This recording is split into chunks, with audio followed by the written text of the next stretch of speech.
Hello guys, welcome back to Trading for Beginners, and in this video I am going to talk about how can you check pending requests into your Binance. So without any further ado, let's dive right into this exciting video.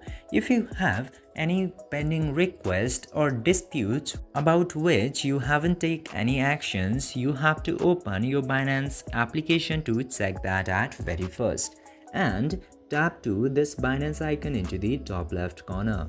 And after tapping into there, tap to more services and scroll down until you see the option of help and support.